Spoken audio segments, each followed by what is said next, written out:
handle self-consciousness. Hello guys, welcome here in my life journey, and today's share is about handling our own self-consciousness. Guys, again, this is my share from my own life experiences and of course from my reading.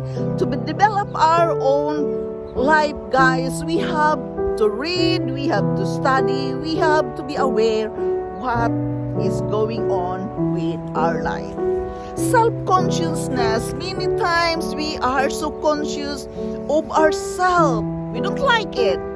But guys, self-consciousness, that is two things. It can be positive and at the same time, it can be negative.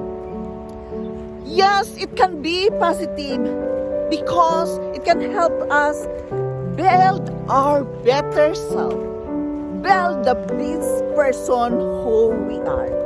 It helps us to be aware what we are doing, and it helps us to do better good things for our life. We are self-conscious. We are aware all the time what we are doing.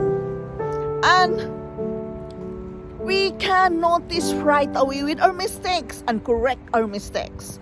And we can develop ourselves to be a better person, to do better things in life, to do good things for ourselves, and we can correct our mistakes right away. So guys, how can we handle our self-consciousness? Be aware about it. Be mindful. Is it serving me now? Is this a positive thing? Or is this a negative thing? Because when it is negative, guys, it is not good for our self-confidence. We feel weak and we don't feel comfortable. We are self-conscious and we don't like it, right?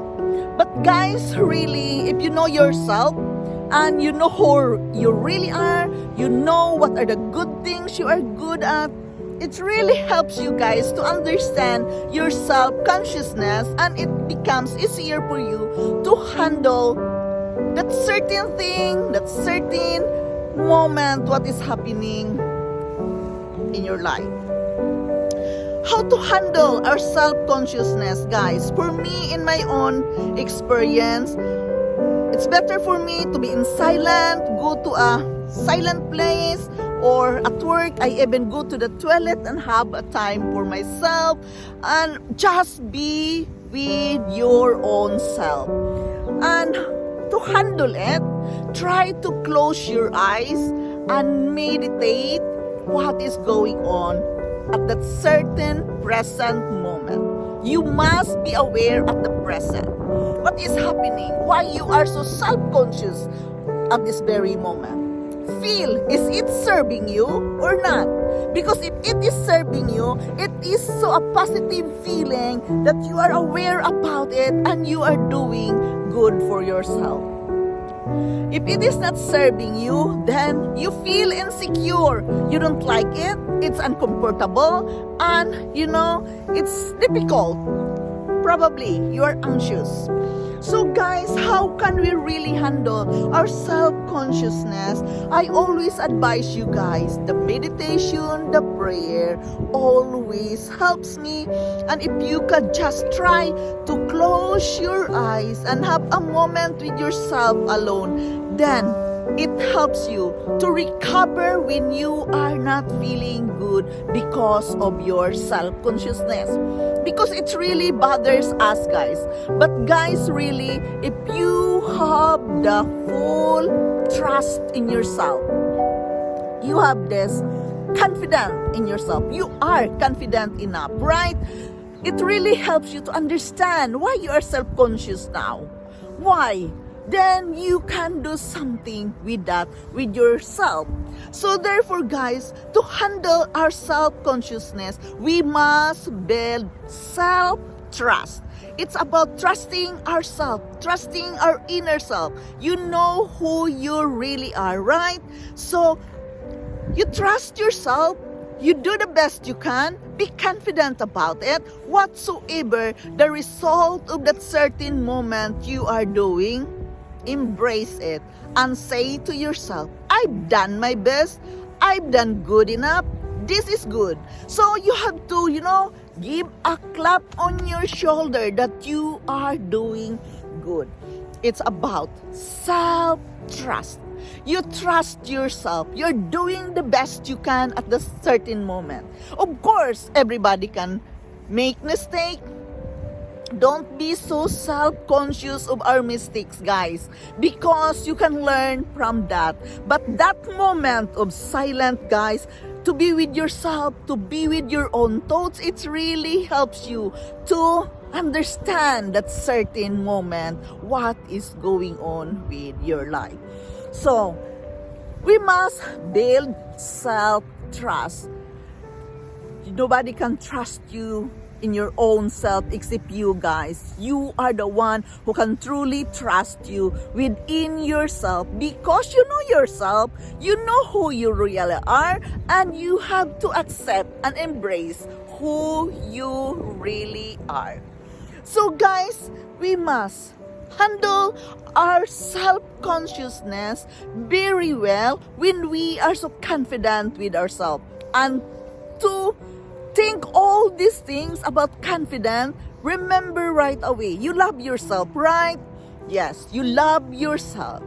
When you love yourself, you are doing the best you can for yourself. You are confident with yourself that you are good enough. Whatsoever mistakes you have done on that day, and you are so self-conscious, think right away that you have done your best. You do the assignment, you take the action, you do the work, and be content and satisfied with it, guys. It is very important that you can learn to be content and satisfied of what you are doing. Don't complain to yourself. Don't put so much negative thoughts about it.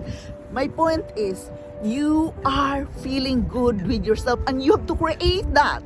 You have to create that to avoid that negative self-consciousness.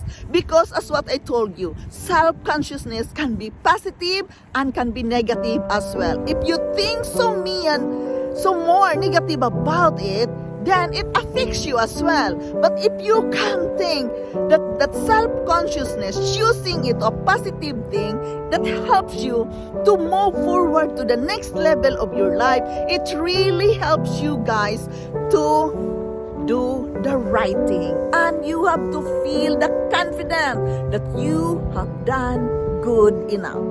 So guys, we must learn to handle our self-consciousness by building self-trust first to ourselves and cultivate mindfulness.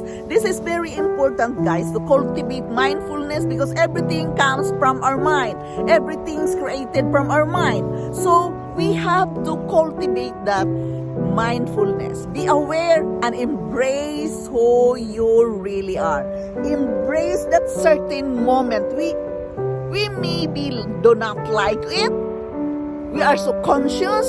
But guys, remember, you are more than good enough. You are amazing. You are a unique person. And remember, there's no other like you.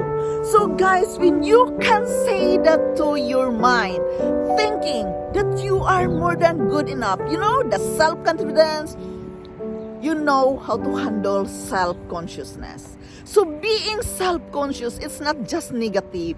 It is also can be positive for our own sake. So cultivate that good thoughts. Cultivate that mindfulness with a meditation, with a prayer. It really helps you guys to calm down, to be satisfied in that situation, to be content on that certain situation.